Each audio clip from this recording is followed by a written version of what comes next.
One final question. There seems to be a myriad of qualifications. Wouldn't it just be simpler just to have one qualification? just people just go on one qualification and then get off on their lives. Would it be probably would be simpler? simpler. Yeah. And I think this is something that often goes through discussions in education, goes through discussions in the kind of professional arenas, counselling and psychotherapy, is there's a lot of different routes to becoming a counsellor. Is that a good thing or is it not a good thing? And I think and I guess it is kind of a mixture of both, because I'm a member of Counselling Tutor on the Facebook group. You are.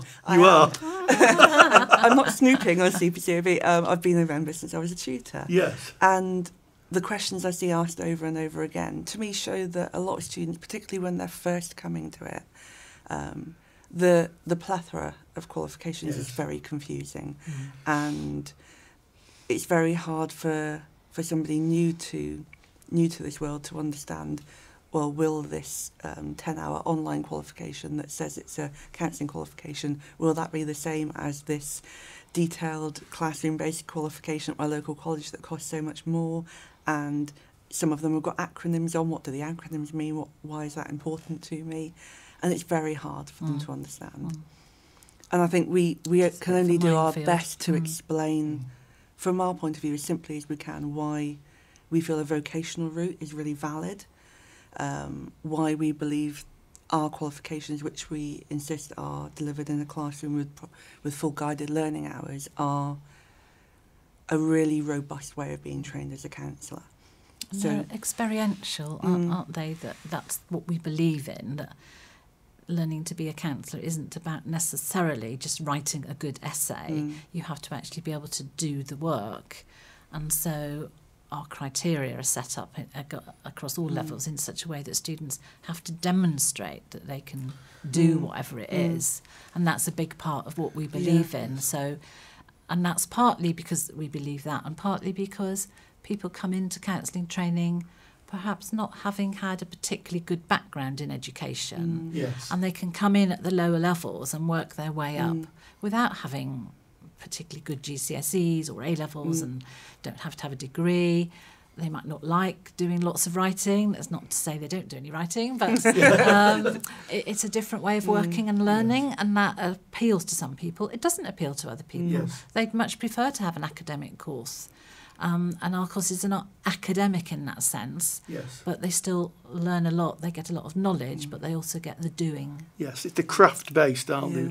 So when we use the term vocational, I'm thinking of that as actually demonstrating a competence. Yeah, absolutely. Yeah, it's essentially a qualification that fits within a vocation, a place of work that allows somebody to develop those skills in a practical way, whilst also kind of embedding it in a knowledge-based understanding of why they're doing what they're doing. And I think that route and the flexibility of delivery that centres can create around a CPCAB course, I think that needs to be out there. Yeah. I think that there are some extremely good higher education degree, master's qualifications in counselling psychotherapy. There's some real quality delivery going on at that level. But so many students either they don't have the time to set aside to do a degree, or the finances, or they've not got the precursor qualifications that would lead to it. So for us, we provide another option. We provide something that people can do a job during the day and then study as an evening course, or they can do it on a weekend. They can maintain a job, they can keep a family going, and they can still train as a practitioner. For us, that variety provides an accessible route for people that might not have been able to train as a counsellor if it weren't for it. And it provides a diversity as well, doesn't it? Because it means that people, and I think of myself as a second chancer, didn't particularly like school that much, can come back into training, feel supported, and achieve their learning goals and qualify. Yeah, and I think from thinking back over the years to some of the students that I've worked with, a lot of them have said, actually, if if I had to go to university, that would be too daunting for me. I wouldn't be Yes. able to do it, or I've never seen myself as an academic, so I would never have put myself in that position. But actually what I've realised is I can be a great counsellor. And some of my best students were people that probably wouldn't have been counsellors if it weren't for this. Absolutely. Absolutely. That's exactly my experience.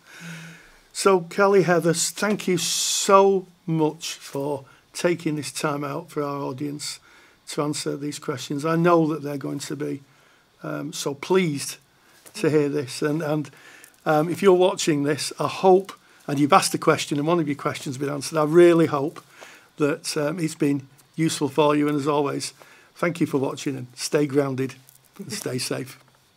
Thank you.